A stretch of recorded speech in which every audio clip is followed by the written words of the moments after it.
আপনারা হয়তো থাম্বনেল দেখে ভাবছেন যে আমি ফেডারেশন বা এই ডাইরেক্টরদের যে দ্বন্দ্ব চলছে তাতে কোনো পক্ষ নিয়ে হয়তো কথা বলবো, কিন্তু সেরকম নয়। আপনারা পুরো ভিডিওটা দেখুন, তাহলেই বুঝতে পারবেন আমি এক্স্যাক্টলি কি বলতে চাইছি।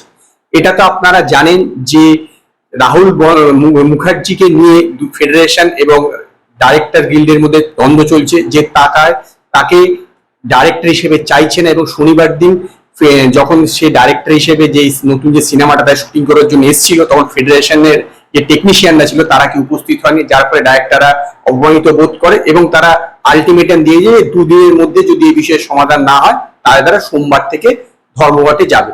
তো গতকাল সোমবার ছিল এবং গতকাল থেকে পরিচালকরা ধর্মঘটে গিয়েছিল। এর পাশাপাশি যে প্রযোজক আছে ইম্পা, তারাও ডাইরেক্টরদের সাপোর্ট করেছে এবং ছোট পর্দার প্রযোজক যারা আছে তারাও ডাইরেক্টরদের সাপোর্ট করেছে, আর্টিস্ট ফোরামও সাপোর্ট করেছে। ইভেন শুধু তাই না, ভেন্ডাররাও আছে যারা যারা মানে জিনিসপত্র সাপ্লাই দেয়, তারাও যে ইউনিয়ন আছে তারাও কিন্তু সাপোর্ট করেছে, যার ফলে এখন ব্যাপারটা খুব জটিল জায়গায় গিয়ে দাঁড়িয়ে গেছে।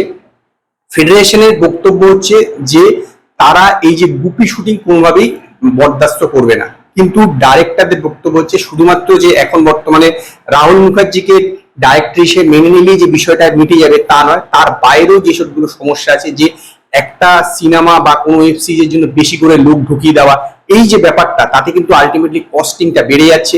এবং যেহেতু বাংলা সিনেমার এখন মার্কেটটা ছোট, তো সেখানে যদি এরকম ভাবে বেশি লোক নিতে বাধ্য করায় তাহলে কিন্তু সেটা প্রযোজক পরিচালকের প্রচুর বেশি চাপ পড়ে যাচ্ছে।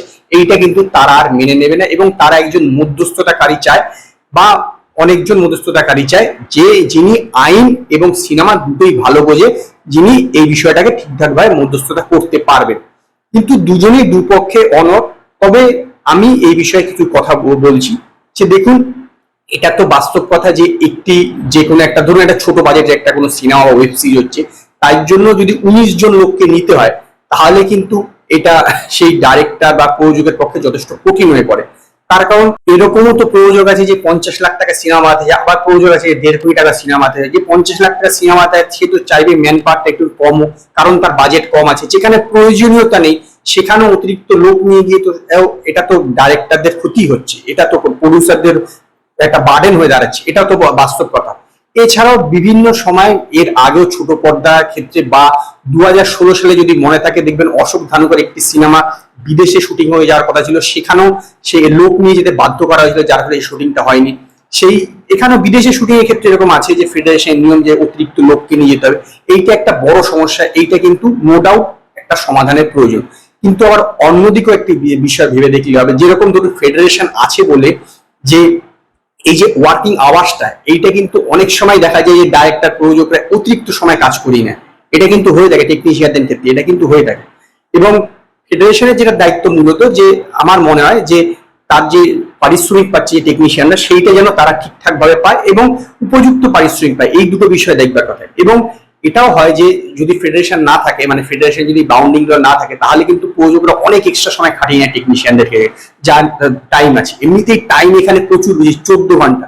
আগে নাকি 21 ঘন্টাতে নিয়ে যেতে চাইছে ডিরেক্টররা, এরকম একটা ফেডারেশন থেকে শুনলাম।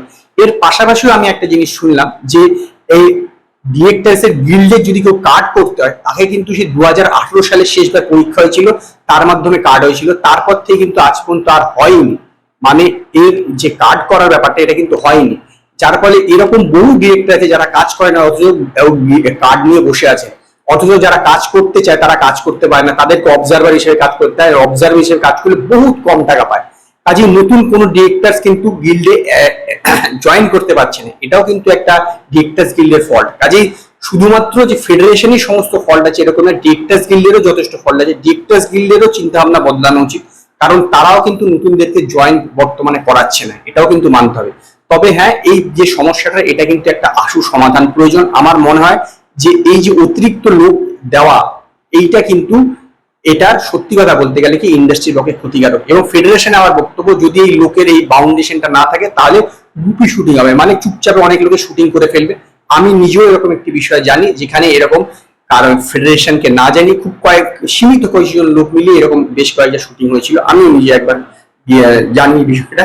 তো আমার মনে হয় যে দুটো বিষয় একটা জায়গাতে এসে দাঁড়ানো উচিত। হয়তো যে 19 জন লোক আছে সেটাকে 9 জন বা 8 জন করা যেতে পারে, এই বিষয়ে থাকা উচিত। এবং এই ডিরেক্টর্স গিল্ডেরও কিন্তু নতুন নতুন পরিচালকদেরকে গিল্ডের কাজ করতে দেওয়া উচিত, যেন তারা কাজ করতে পারে। যারা পুরনো জোরজবস্তি করে বসে আছে কার্ড নিয়ে, তাদের জন্য যেন নতুনদের সমস্যা নাই সেটাও কিন্তু দেখা উচিত। আমার মনে হয় যে দুপক্ষই কিছুটা নমনীয় হয়ে বিষয়টা সুষ্ঠু সমাধান হওয়া উচিত, তাহলেই টালিগঞ্জে কাজ শুরু হবে। কারণ আজকেও কিন্তু কাজ বন্ধ আছে, দুদিন হয়ে গেল কাজ বন্ধ, কাজেই প্রচুর ক্ষতি হচ্ছে সব জায়গায় সব দিক থেকেই। তো এটাই ছিল আমার এই বিষয়ে যা বক্তব্য। তো আপনাদের যদি এই বিষয়ে কিছু মতামত থাকে আপনারা আমায় জানাবেন কমেন্টে। যদি আপনাদের এই ভিডিওটি পছন্দ হয় ভিডিওটিকে লাইক করুন, কমেন্ট করুন, শেয়ার করুন, আর নতুন নতুন আপডেটের জন্য আমার চ্যানেলকে সাবস্ক্রাইব করুন।